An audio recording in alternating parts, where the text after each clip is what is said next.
So I went to Cairo to interview diplomats a few months after the first revolution in Egypt, after the Arab Spring. I needed to ask them questions about what they were doing, where they were sleeping, and who was driving them. Did they talk to these people driving them? All these trivial questions. Good diplomats would be able to improvise well, Right. and diplomats, less experienced diplomat, will improvise not as well. The virtuoso in diplomacy is the person who is able to play with the rules, with interpret them, and even go against the rule at some point in a funny way, in a original way. So the virtuoso is the person who plays with the rules so well that it could break the rule. So what defines diplomacy is not what happens in MFAs, but what happens outside MFAs. Diplomats were increasingly using their phone to negotiate. Now you would see diplomats, ambassadors, in their bed at 11 p.m. trying to negotiate the wording of a resolution with other diplomats that also are in their bed trying to find a common ground. That's the nightmare of a diplomat, being excluded from the group where negotiation happens. So you would see embassies prohibiting the use of phones within the perimeter of an embassy, for instance. So, and I've asked the question, so how do you do that? You have to be there, but you can't because it's not safe. So one of my interviewee would say, yes, and that's why I go in the garden of the embassy, because I have to leave my phone at the entrance. There is a box where it's closed and no phone can enter the embassy. And she's the ambassador at the time. And you would see her going out and spending hours in the garden just to negotiate, then go back to her office, close the phone in a box. What is interesting for diplomats is that diplomats are masters at emotional practices. They perform emotion. It's their job to be nice, to engage, to create dialogue, to create trustfulness. So emotions structure the work of diplomacy, and negotiation is full of emotion. So emoji allows us to look at the role of emotions inside diplomatic negotiations. We look at diplomats not as treaty negotiators, but as narrative practitioners, people.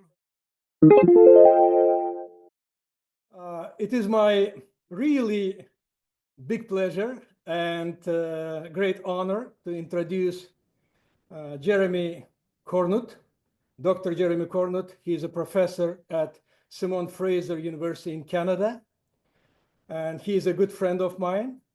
And it's very, very good to see you, Jérémie. How are you? Good. Hello, Alicia. Thanks for doing that. I'm very excited by our conversation. And yeah, I'm doing well. Yeah, in the current context. Wonderful. Jérémie is still young, but already well-known scholar among international relations theorists and also diplomatic study scholars. He has already many impactful publications, and he is one of those who are contributing to the theory of practice in international relations theory and diplomatic studies. So let's start from discussing this theory of practice. So you are working with this theory for a long time enough now. So would you please describe what is that? What's its some powerful features which distinguished it from other theories in international relations and diplomatic studies? Thank you, Alisher. So a short answer is that it's a theory that comes from sociology. So it's not political science or economics, or it's a sociological approach to international relations, which means at least a few things, but two main things. First, it's a methodological imperative, and then it's a ontological imperative. So in terms of ontology, we look at the world from the bottom. It's a bottom-up approach. So we look at international politics from what people do on the ground, practitioners, people doing politics. Mm. Usually IR theories, they start with, well, mainstream IR theories would start with states. Some other theories we look at other actors.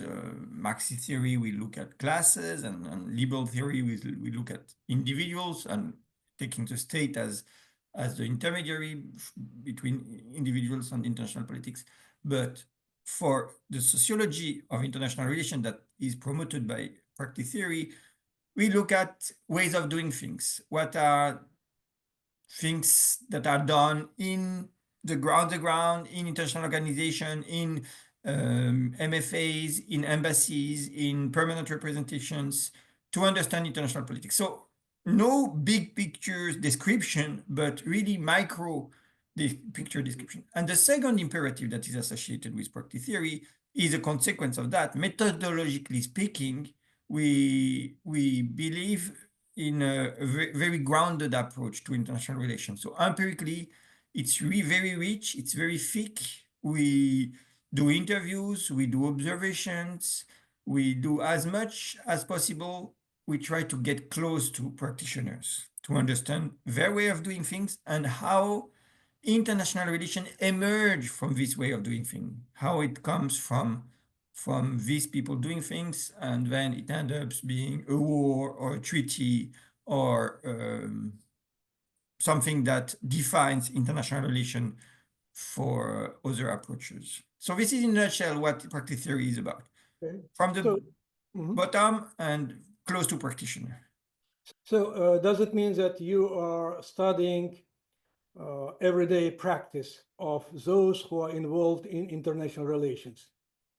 That's right. Exactly. That's why it's called practice theory. It's because it's, yeah, in the ontology of practice theory is to look at practices.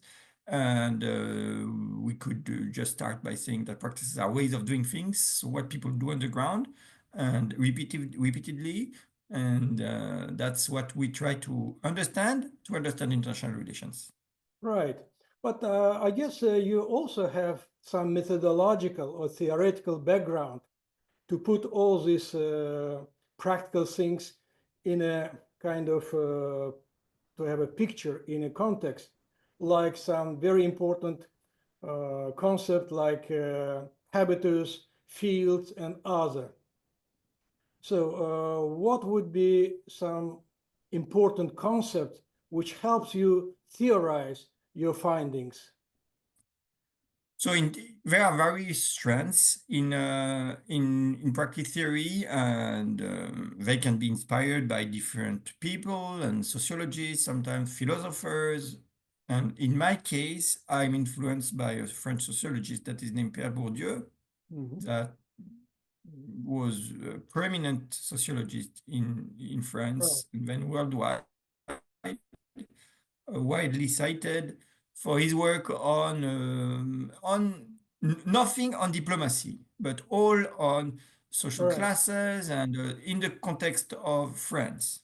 But based on this analysis, we have used some concepts to understand international relations. And one of them being one you mentioned, which is the field, the notion of field. A field is a space where practitioners share ways of doing things, and they are not necessarily connected personally, but they are connected in terms of habits, of Mhm. things they do, and these define a field. So for Bourdieu, social world is constituted by fields that overlap sometimes, but that have specific characteristics. So there is the political field, there is the journalistic field, the artistic field, education field, and so on and so forth. And he has studied some of these fields, and then people working with him or after him, inspired by him, would look at other fields. So all fields could any part of society could be studied through the lenses of fields.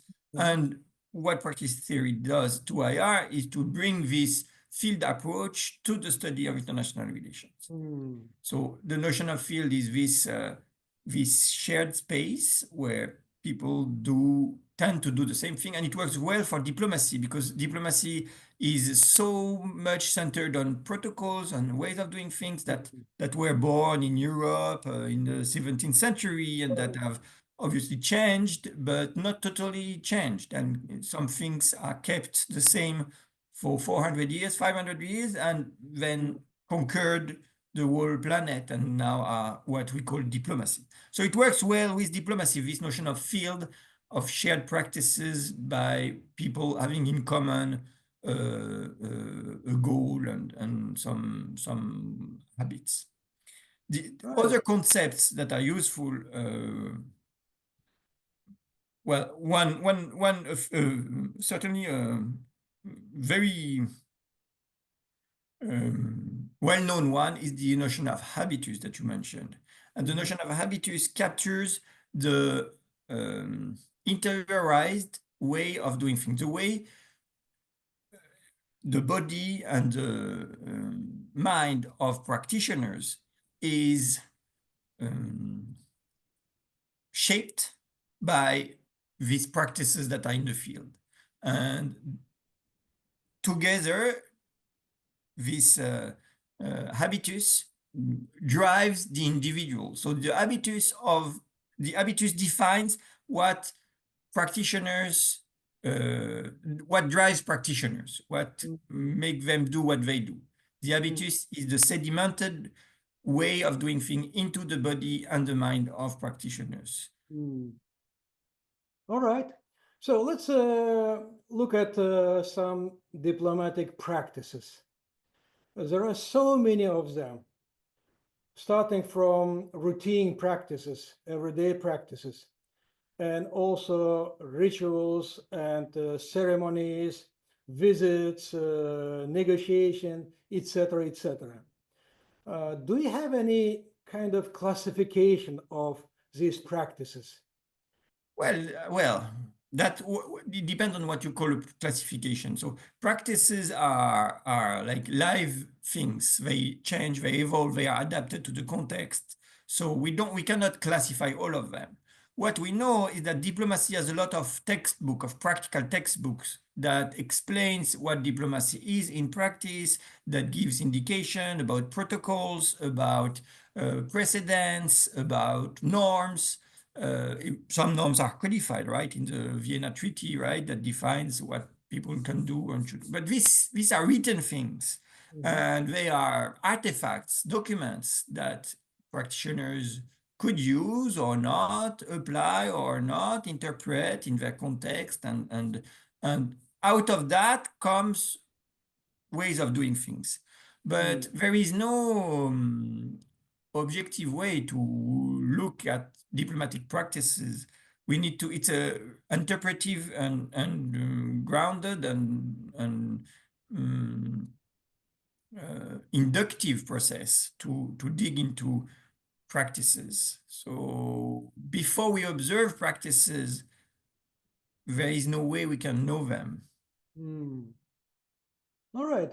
So when we think about diplomacy, very often we think about some very high-level events, state visits, some very high-impact negotiations, etc., etc. But in fact, I know from my own practices that a lot of diplomats spend much time in very routine practices every day, not seen from outside. So very, very some bureaucratical routine practices. So do you study these kinds of routine practices as well? That's right, exactly. So it's the everyday of diplomacy that is interesting to us. Well, we don't look at what is already written in protocols, because protocols are normative in the sense that they tell you what people should do, but they don't tell you what people actually do. So we look at everyday practices, what people do on the ground, and that is the blood and of the state in international relations. very mundane things that diplomats do. Sometimes it's within their professional space and with colleagues, but it's also outside of these professional settings that altogether create the diplomatic way of life and habits. So, for instance, when you have an ambassador who would go and meet another ambassador in a capital city, after works, they would exchange about their personal life, about international politics, and most of the time, this is a very informal meeting with no political question discussed. And by political question, I mean something that is connected with the relationship between their two countries. It's mundane things, personal exchange of information about their personal life. But this is what is, in fact, constitutive of diplomacy. So we have a very broad understanding of what diplomacy is. It's not necessarily when bureaucrats embody the country they represent and start talking in the name of this country. It's the everyday of diplomacy, and by everyday it means very mundane things. Let me give you a very concrete example on my own work. So I went to Cairo to interview diplomats a few months after the first revolution in Egypt after the Arab Spring. So when Hosni Mubarak, the Egyptian president, has been ousted from power by some social movement, let's say. I don't want to dig into the politics of Egyptian politics now, but my point was that when I interviewed these diplomats, I've asked them very trivial questions, very mundane questions. So, what would you do in the morning? Where would you be? Who would you meet? And who is driving you? What kind of breakfast you have sometimes? And I asked this question because that's the information I'm looking for. I was interested by how they develop an interpretation of the society they are sent to. And to understand that, I needed to see, observe, understand what they were doing on a day-to-day basis. Because in the end, this perception they develop was the frame through which they understood the revolution or the removal of Hosni Mubarak. So to understand what kind of information they were able to send back to their MFA and then to their president or the prime minister, I needed to ask them questions about what they were doing, where they were sleeping, and who was driving them. Did they talk to these people driving them? All these trivial questions, I needed an answer to these questions to understand the big politics, the way Western government, in my case, I looked only at Western diplomats, how the Western governments were biased in their interpretation of the events. Why did they miss the revolution? Why did not see that Mubarak was at the end of his term? It's because of the practices, everyday practices on the ground that these ambassadors were doing that prevented them from being in touch with social developments in Egypt. It's an exaggeration what I'm saying, but the point is to understand why we need to look at everyday practices to understand the big picture. Right, right. Very interesting.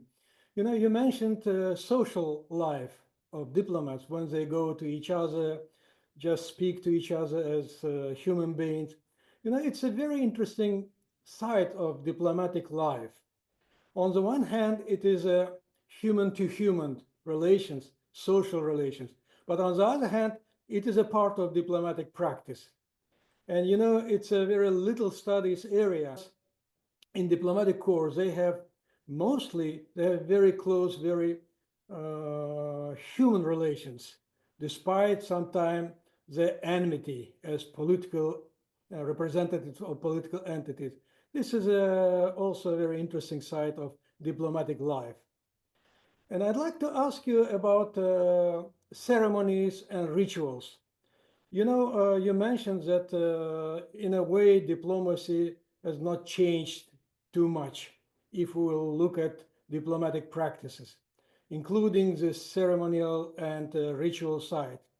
We had 100 years ago some diplomatic ceremonials, and now still we have the same or almost the same kinds of ceremonies.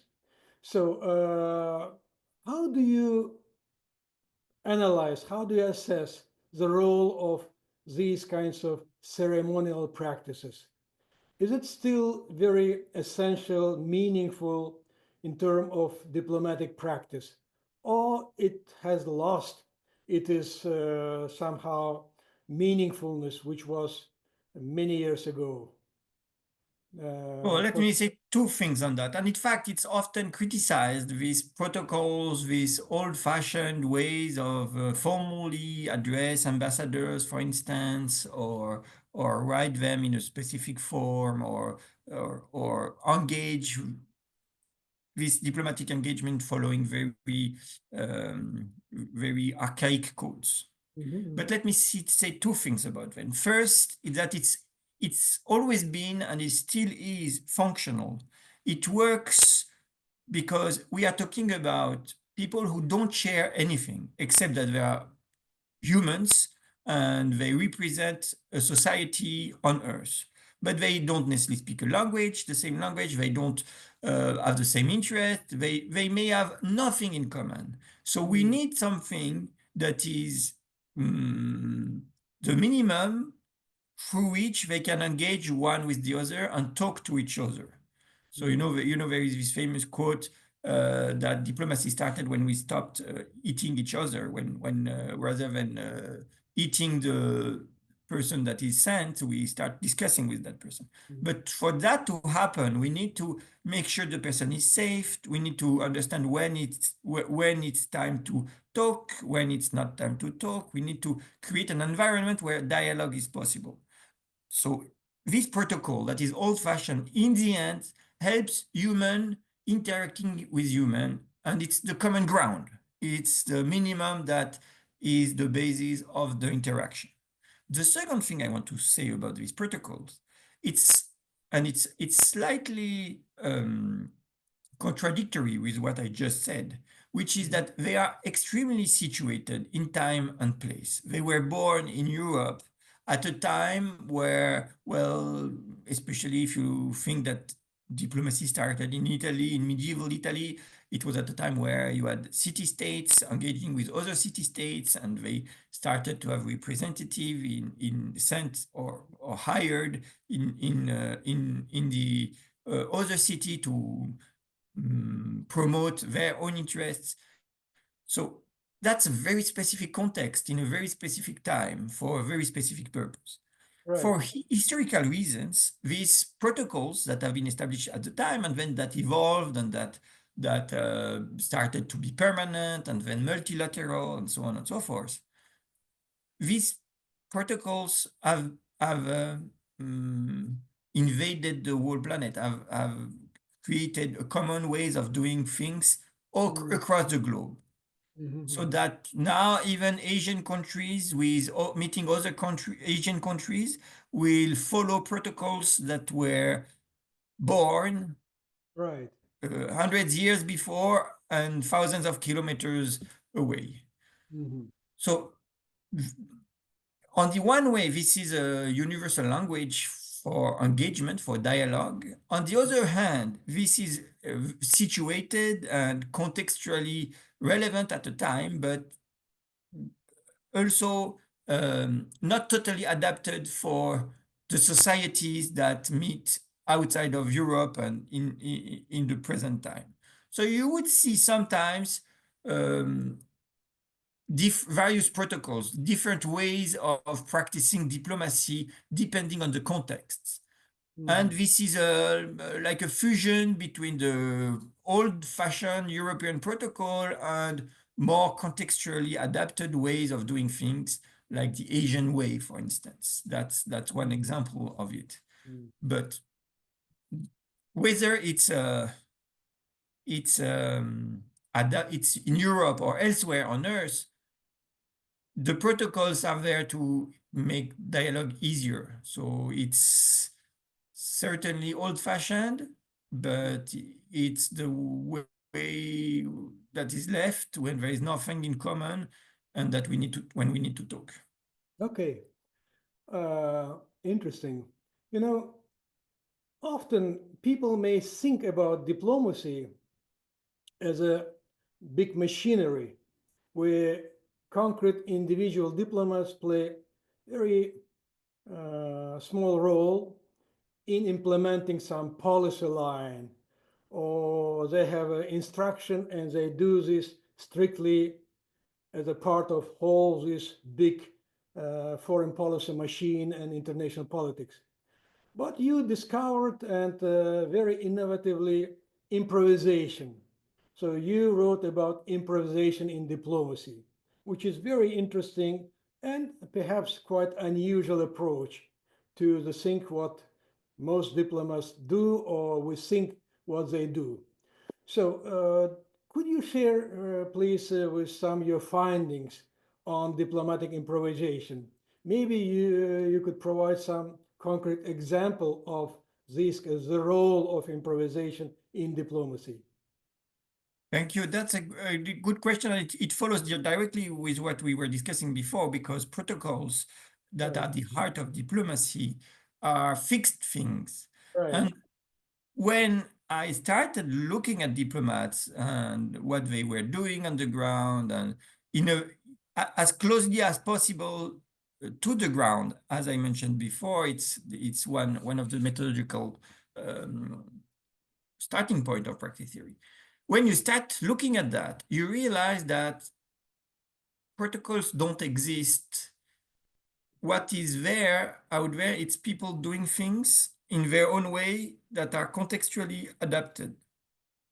And looking at international relations or even social relations through protocols is, in fact, depriving Mhm. the humans from what is at the heart of their agency, which is their ability to frame things adapted to the context. So when you reconstruct ways of doing things, you tend to kill the practitioners because the practitioner Right, disappears and you reconstruct a practice or you your construct agency. and it disappears. It's Right. no longer there.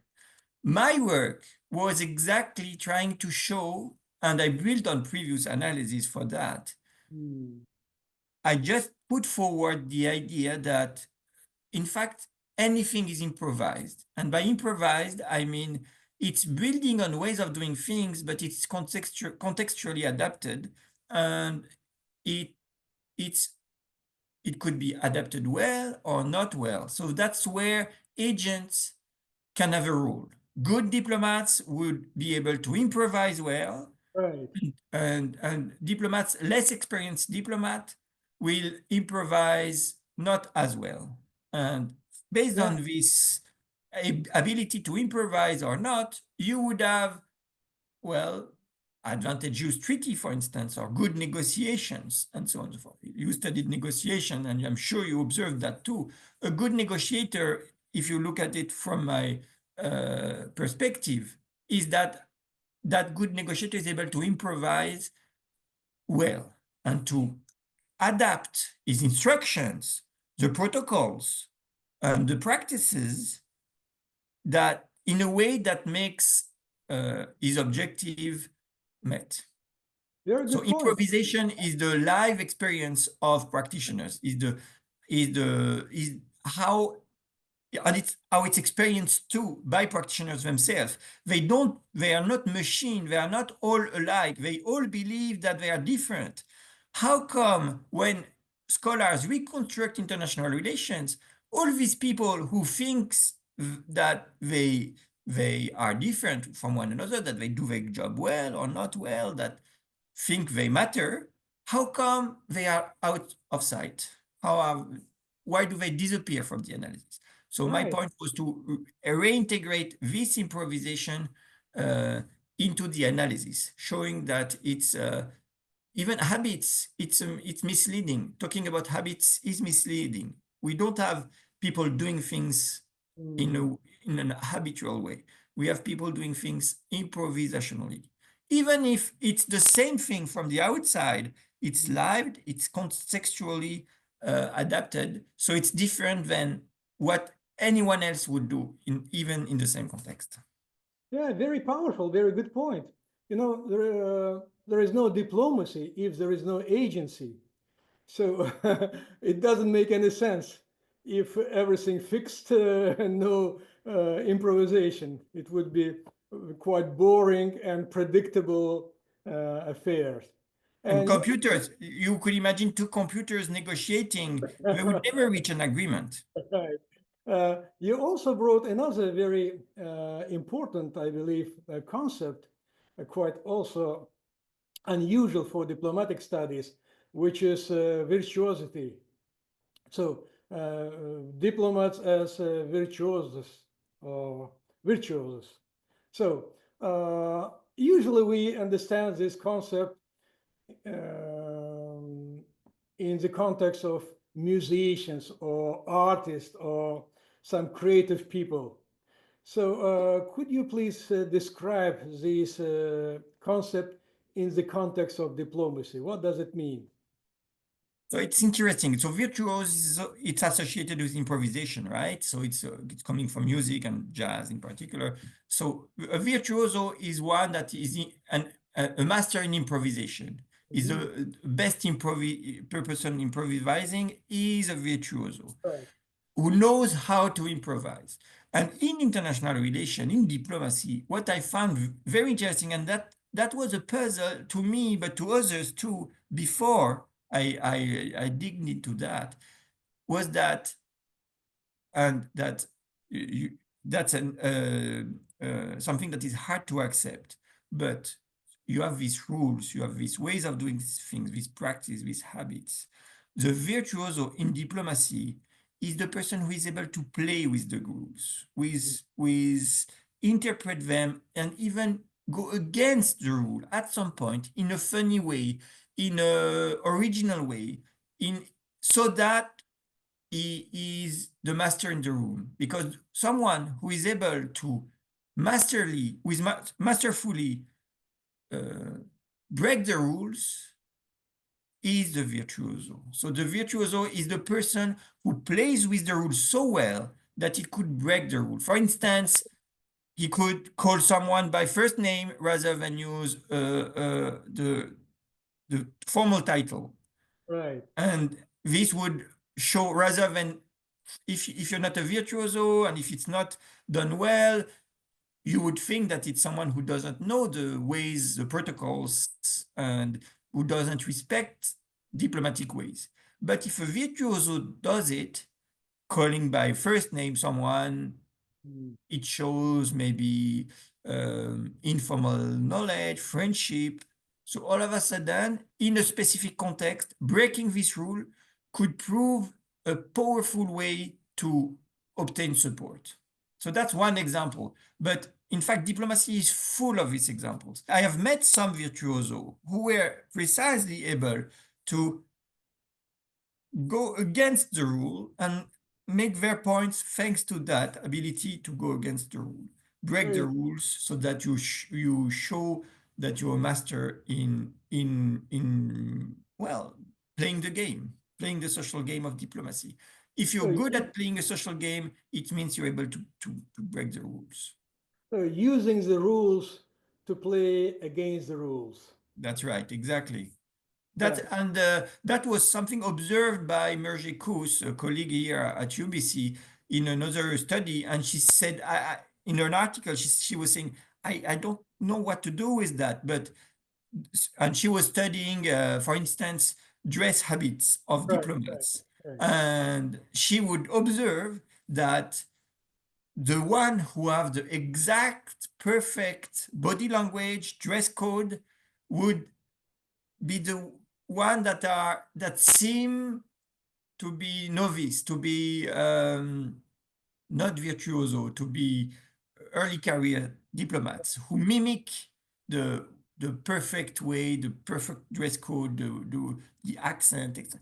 But Right. if you are able to play with the rules and even to play with the dress code, not mimicking the Oxbridge Right. way of dressing yourself, but interpreting this Oxbridge way of dressing yourself in a way that is distinguishable, original, different, then that's when you are virtuoso.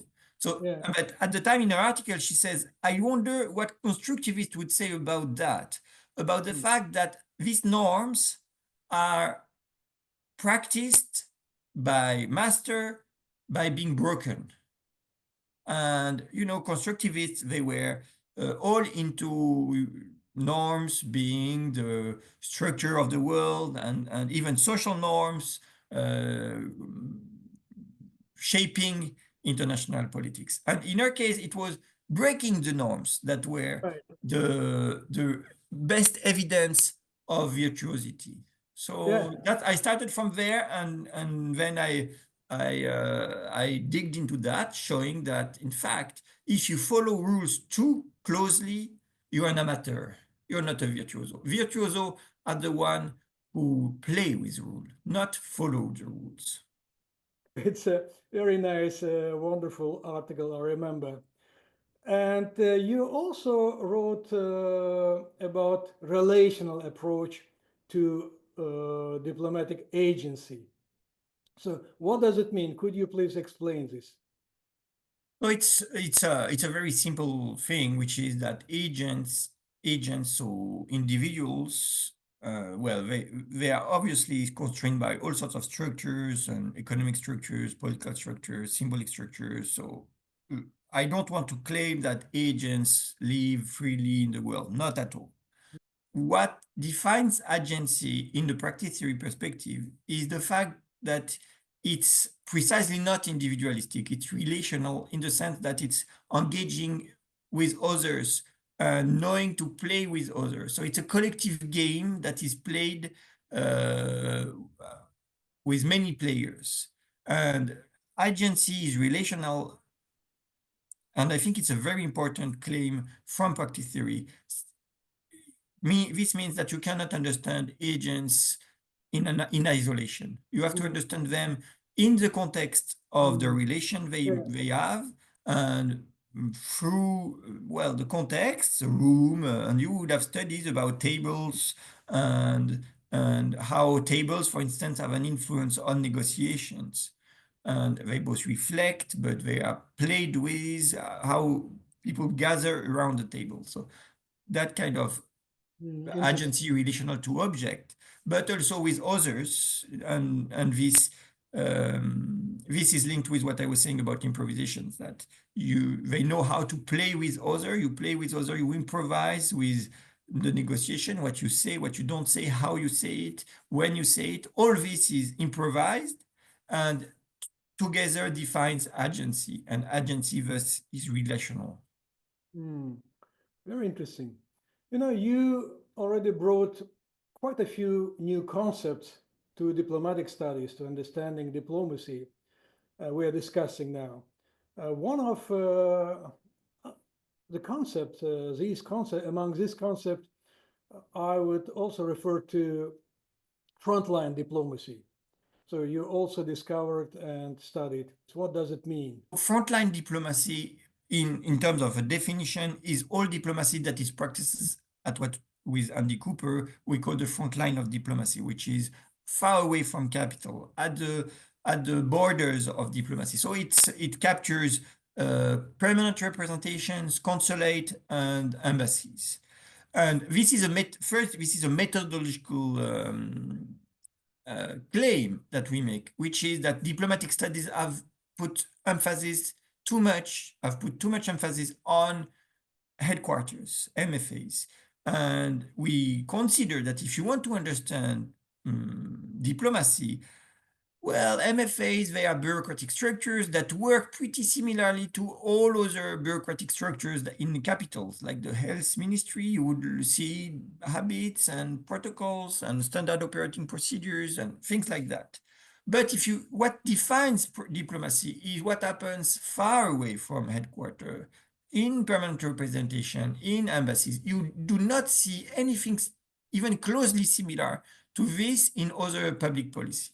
So what defines diplomacy is not what happens in MFAs, but what happens outside MFAs, how these eyes and arms of the state abroad work and play their role in the machinery.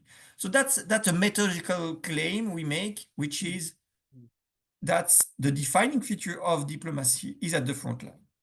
Right. Then it comes also with the term frontline, which supposes a kind of confrontation between diplomats. And this is also true that we live in a Westphalian world where states promote their interests and diplomats are sent by their states to promote their interests. They could do it harshly, they could do it nicely, they could do it their own ways, but in the end, it's the national interests that define, that guide them, and they are trying to promote. So that's what we capture with this notion of frontline diplomacy. It's again field work, so concrete work on the ground, which defines perhaps real diplomatic practice. And you know that yourself. You've been an ambassador sent by your state, so you know the difference between doing diplomacy in the headquarters and doing diplomacy in permanent representation in NATO in your case.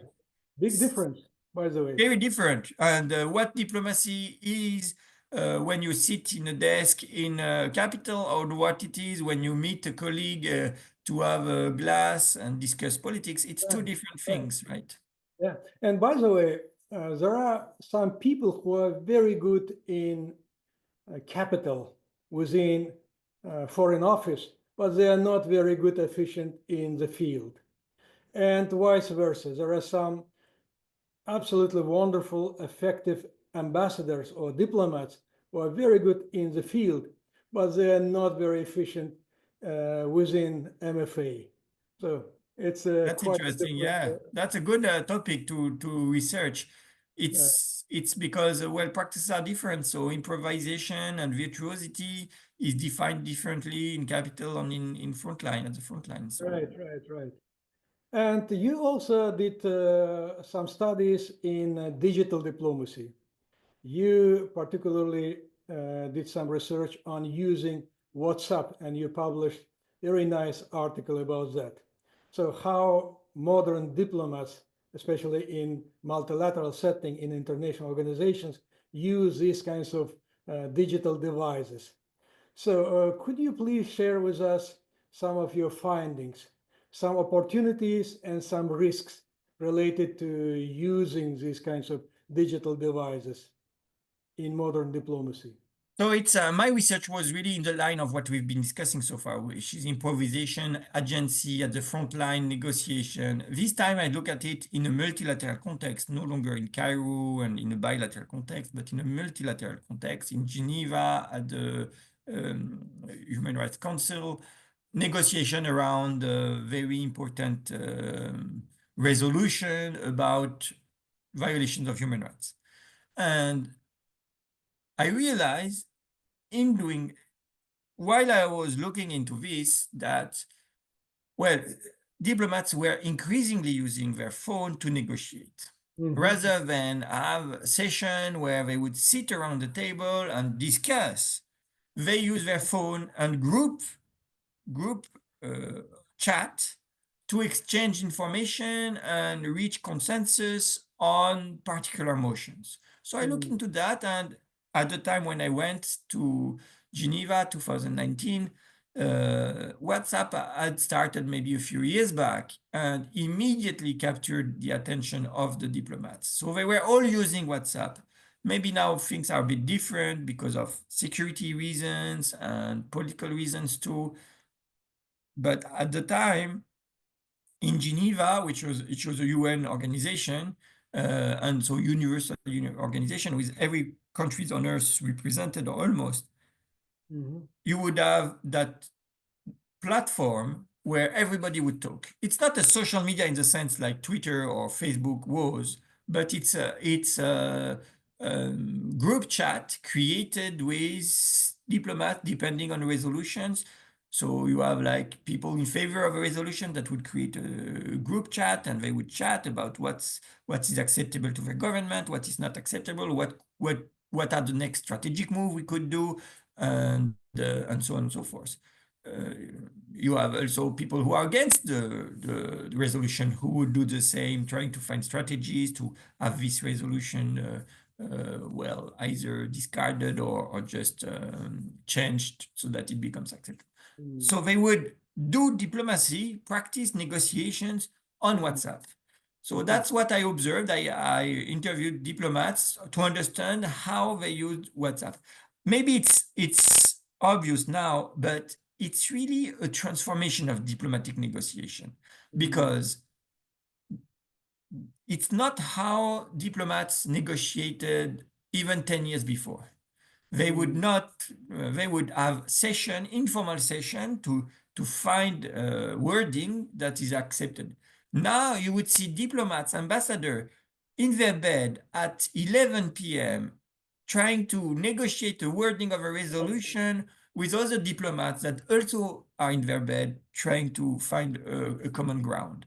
So it's a profound transformation for the private life of diplomats, for sure. But for the protocols, for the practices, it's a huge difference. In terms of consequences, just think about the timing, the acceleration of the negotiation. That's one of the biggest consequences, is that you are able to negotiate always, constantly, and that you can never be away from your phone. Another consequence is that on WhatsApp you need specific skills to manage WhatsApp chats and organize them, answer them the way you answer them. So how even how you type messages, how you engage on WhatsApp, it's completely different. So in terms of negotiation practices, it's a huge transformation where probably the textbooks that were written before are no longer relevant. I don't see them ever being relevant again, because you need to know how you negotiate on WhatsApp to understand how diplomats negotiate now. And it creates good negotiator and bad negotiator, because some are better at choosing WhatsApp than others. So that was certainly an observation. Most diplomats I've interviewed resented a bit what was lost in these new practices, especially because they were working a lot constantly. They are open 24 hours a day, any day, everywhere. They can be in communication with headquarters to understand if a specific wording of a specific resolution would be acceptable to their government. So they often lost a lot in doing that. They don't like it, but whether they like it or not is irrelevant. They have to be on WhatsApp. And that's also a very common observation that my interviewee made, which is that they may not like it, but they have to be there. Because if they're not, they are like outside of the negotiations. While before there was some attempt to include every relevant parts, now it's much more informal, much more endogenous and inductive, and WhatsApp groups are created very easily, then they are dissolved easily, and this means that they have to be on these groups. They create groups, and one of my interviewee even mentioned that the worst thing that could happen and that prevented that person from sleeping at night is that perhaps there is somewhere a group that is currently being negotiating a resolution, and he should be on that group and he's not. And that's the nightmare of a diplomat, being excluded from the group where negotiation happens. Yeah, but perhaps there are some risks as well in this practice. Informational security. So it's quite a challenging practice.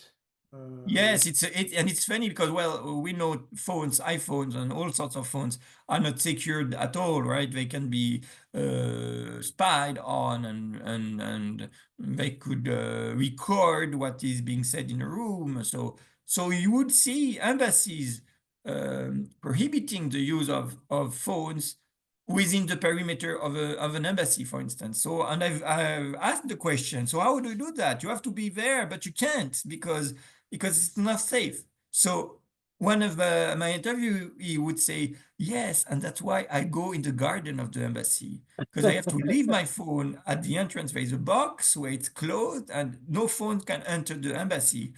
And she's the ambassador at the time. And you would see her going out and spending hours in the garden just to negotiate, then go back to her office, close the phone in a box. So that's certainly top of mind of diplomats. This being said, they have to use the phone, and when it's a matter that is highly confidential, they have appropriate rooms to do that, to talk. So they would go in this room, secured room, leave their phone outside and talk to one another without being feared of being without fearing of being listened to. So there are still these secured communication that are face to face and that exist when we're talking about highly confidential discussions. The conversation that happens on WhatsApp, they are somewhat trivial and they are very irrelevant, but they are for a very short time. Because once the resolution is negotiated, that this country wanted this wording rather than this wording, or that this wording was obtained in exchange of this wording, really does not matter too much. And in terms of spying, for instance, well, yes, I'm sure diplomats would love to know what other diplomats say on other groups they don't belong to, but it's a short-term it's an information that is relevant for a very short time. And by the time it reach out to the diplomat, it's probably no longer relevant. Yeah, very interesting. You know, you also wrote about using emojis, which is very interesting because perhaps some years ago it would be quite unimaginable to think about how diplomats, very serious people who are engaged in very serious business, could use these kinds of emojis, but they do now.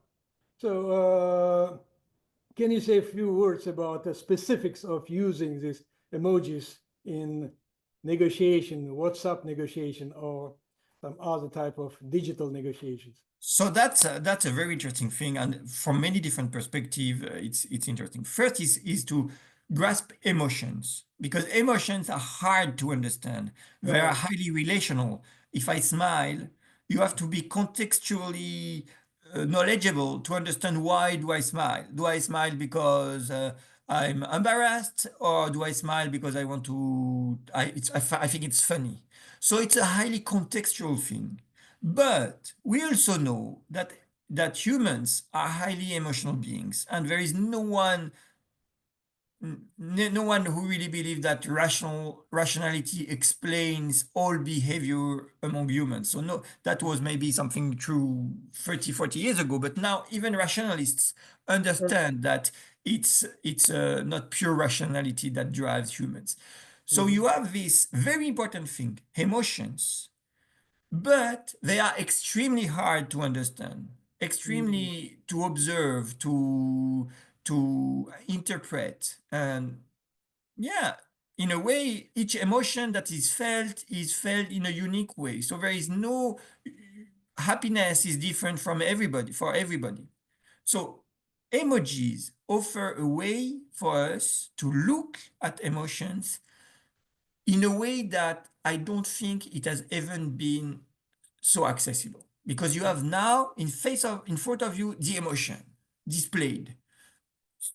So that's unusual. Usually emotions are you can film and you can but here you have So you could display emotion, you could observe emotions, reconstructed emotions. But signaling emotions. yeah, but you would have to film everybody in a room and understand why they are smiling. While with emojis, I had in front of me people who were using emojis, and I was able to ask them how they interpret them. What was the intent? Why would they use these emojis rather than these emojis? So in terms of methodology, it's a very powerful tool to grasp something that is very important, the role of emotions in social life, but also in diplomacy. So that's what I my starting point was, that we have in front of us something that is unique. The second thing that was very interesting is that associated with practice theory, and so emotional practices define a field of practice. So depending on which field you are in, you have to perform emotions that are appropriate to the field, to the context. When you go to a ceremony where someone is dead, you would cry. So that's a practice that is learned and socially relevant. Imagine someone who starts laughing at a moment when there is it's irrelevant. It should not be, it's not contextually adapted. So you have to learn the appropriate emotional practices to perform them appropriately. And so this is true everywhere, and it's true in diplomacy.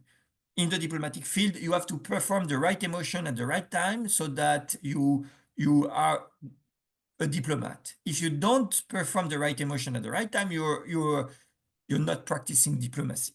What is interesting for diplomats is that diplomats are masters at emotional practices. They perform emotion. It's their job to be nice, to engage, to create dialogue, to create trustfulness.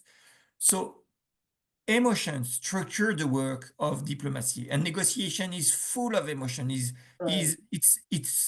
It was looked at as a rational thing where you would have, the Robert Putnam, the Winset, and the superposition of interest, diplomacy as a two-level game. Right.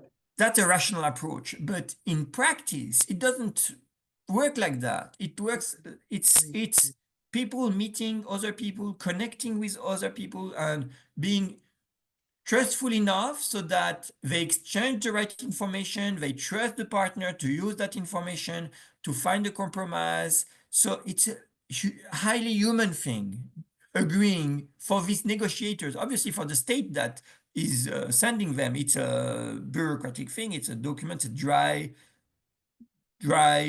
treaty.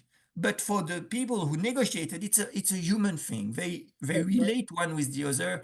It's a very personal thing. And for that to happen, they need to perform the right emotions at the right time. So emoji allows us to look at the role of emotions inside diplomatic negotiations. We know they matter. We know diplomats are defined by their ability to perform the right emotions, and all of a sudden we have access to these emotions. So that was the starting point of the research. Fantastic. It's very, very interesting. I have two more questions, if you don't mind. Yes, I hope you have one on narrative practices. Yes, please. Do you have one on narrative practices on our article that we wrote together? Yeah, go ahead. Because I think it's very interesting. You remember when we wrote that article, you came with the idea, and it was 2014. I was a postdoc at McGill. You were a visiting scholar there. It was at the time of the invasion of Crimea.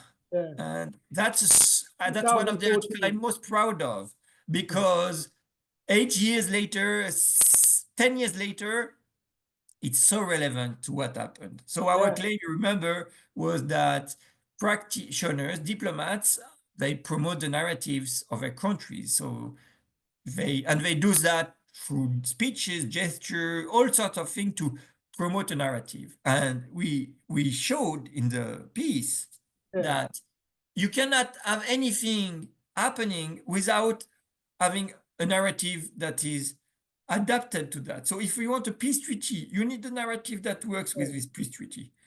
Without these narratives, you would not be able to have a peace treaty. So diplomats, rather than negotiating treaties, so we look at diplomats not as treaty negotiators, but as narrative practitioners, people who negotiate a narrative, promote a narrative, find common ground, but narrative ground. So create stories that fit international politics. So they are storytellers. They are telling things to the world that make sense to them. And if they are successful, then you have an international organization that can work, you have a treaty that can be signed, and so on and so forth. So that was a very powerful claim. At the time, it was innovative.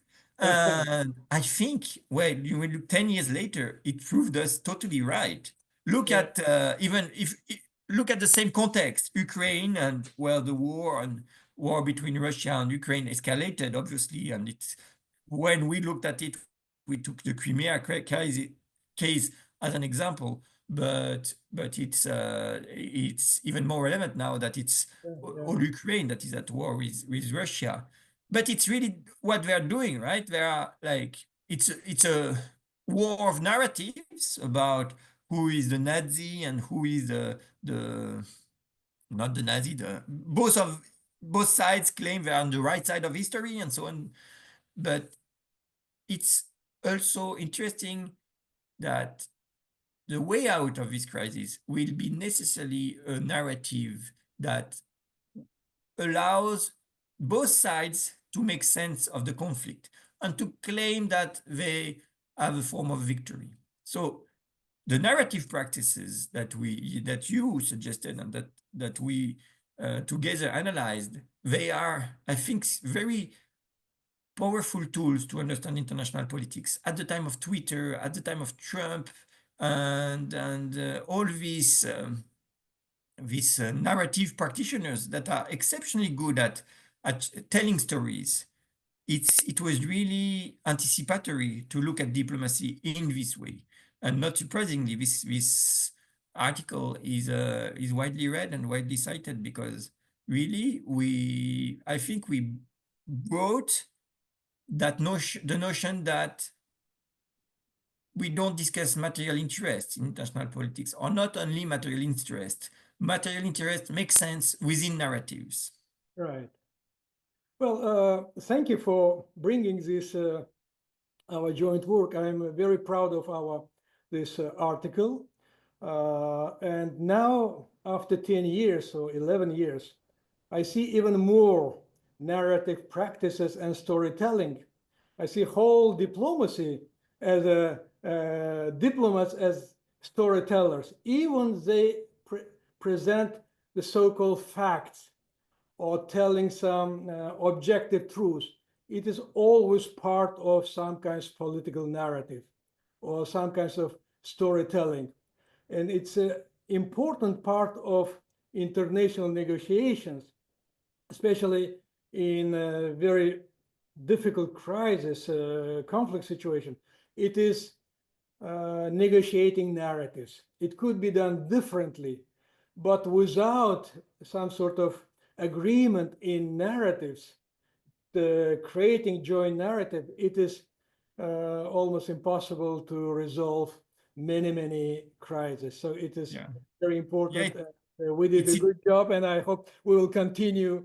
Maybe sometime also write another article about diplomats as storytellers. Yes, I'd love that. And it's I remember in that article we had that claim that was it was a controversial claim at the time that well, narratives, the truth of narrative do not matter. It's not a matter of truth. It's what is a powerful narrative is a narrative that fits other narrative, existing narrative. So if people believe things, they can evolve, change, but the new things need to fit into the narratives they already believe in. So it's never about the truth or facts or observation. It's all about what people already believe. But when having this understanding this to the last logical consequences is a revolution, because we have been trained to look at truth as something that really is the common ground of society, and it's really not what's happening now.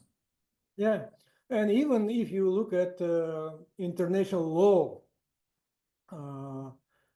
well, we could clearly see that in many cases it could be interpreted differently. It could be a part of your narration, your story. You could present or read this international law from one side or from one narrative perspective or from another narrative perspective, and it could be quite different law. So that's one of the problems in international relations and dealing with international law, unfortunately. So we will see. Yeah. So I have two more questions, if you don't mind. Yes, of course, go ahead. One is, we see clearly, I believe, there is the field of diplomatic studies, and now it's becoming very, very interesting field. There are so many interesting studies, which was not the case, let's say, maybe 20 years ago. But it is becoming really something new, big and interesting field. What do you think? Why it is happening? Diplomacy is a very old field. So in the past, we had some nice studies about diplomatic history, about some protocol issues, but not too many interdisciplinary approaches, not too many some challenging studies. But now it's happening. Why? If you agree with my this kinds of approach. Yeah, we can have a separate conversation about what's the impact of the tensions today on this diplomatic studies, the popularity of diplomatic studies. But let's go back to your initial question about why did diplomatic studies around 2005, 2010 started to be so popular. I think it's associated with one thing that is common with social sciences and that is specific with IR. The common thing with social sciences is the turn to turns, which is the evolution of social sciences based no longer on disciplines like economics, sociology, anthropology, and more around objects. So, like diplomacy, one object, but emotions or anything you could think of is associated in a multidisciplinary, interdisciplinary research agenda, and is bringing together anthropologists, sociologists, political scientists, and so on and so forth. So you have this trend toward interdisciplinary things, and diplomacy is the result of that. Diplomatic studies is also the result of that, because it's highly interdisciplinary, right? You have a lot of geographers in particular. We were mentioning Merje Koos, she's in geography, but you have sociologists too that have studied diplomacy, anthropologists, and so on and so forth. So you have this interdisciplinary trend in social sciences.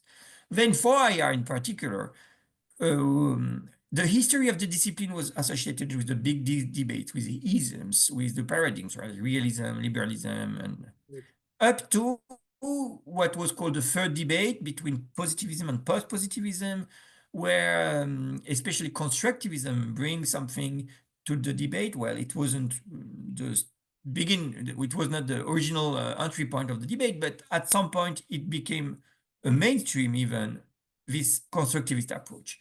And what this constructivist approach did to international relations is to, include sociology and the analysis of humans practices to IR.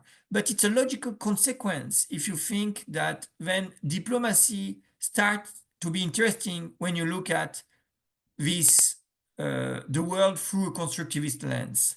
Because if you look at norms, practices, ways of doing things at the level of states, then you understand that you also need to look at them from the perspective of individuals.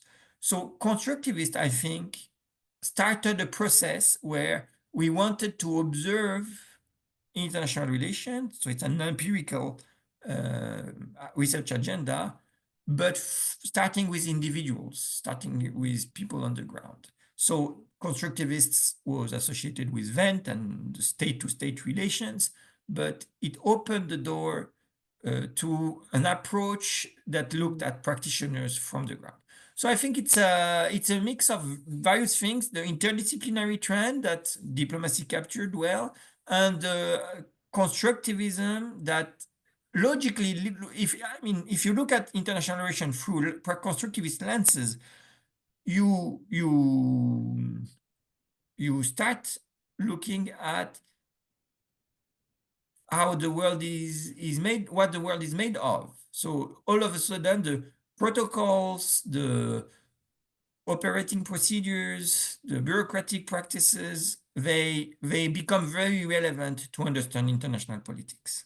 So things that were considered marginal, secondary, not relevant, or epiphenomenal, i.e., with no impact on the big picture, were on the contrary looked at as something that define, shape the outcome of international politics. So when constructivists, if I put it differently, constructivists started looking at processes rather than outcome. And when you wanted to look at processes, all of a sudden, diplomacy was an obvious thing to look at because diplomacy is the processes of international relations. Okay. So I think this is what happened for the field, and I think obviously it's a good thing. So it is, in fact, not just a result of one factor, but coming together of different factors. So including the development of social scientists, constructivism played a role, and interdisciplinary, all the things, and perhaps the things what going on now with this uncertainty, challenges in the world. So one of the way is how to approach these challenges from diplomatic perspective. Well, it requires some new thinking, not just traditional thinking, perhaps. Anyway, my last question is about, if you don't mind, could you please tell a little bit about your current projects? So you're working on what? So my current project, I have a research project still on WhatsApp, but on another aspect of WhatsApp, which is how groups are created and why groups are created. So focusing on groups, and that's soon to be submitted. Okay. And beyond that, I have other research projects, but I'd like to mention one in particular that is on my shoulder for some time and that I hope I'll be able to conduct, which is the beginning of Twitter diplomacy, the beginning of public diplomacy on Twitter. And I've interviewed some of the first practitioners in Canada, in the US, that were using Twitter at the time when no one would use Twitter in diplomacy. And I want to understand how the Twitter culture was merged with the diplomatic culture to create, well, public diplomacy as we know now, and with the use of Twitter. In the context especially of the East-West tensions, because when you looked at how Twitter was used first by diplomats, especially in the US, the first diplomat to use Twitter in the US was Mike Foltz, which was an ambassador to Russia. And he used it to engage directly with Russians to, in a way, interfere within domestic politics in Russia, which was at the time what Twitter was for, which is for diplomats, ambassadors to talk to the population rather than talk to the government. And he received instructions to do so. At the time, it was Hillary Clinton, the Foreign State Secretary. So she sent him to Russia, saying you need to find ways to engage with Russian society, people. And he did that. Right. And I think that's this idea, and he's still now an enemy of Vladimir Putin for that reason. And Vladimir Putin hates him. And you've seen how he even has tried to have him arrested and sent to Russia. And obviously the US did not allow that.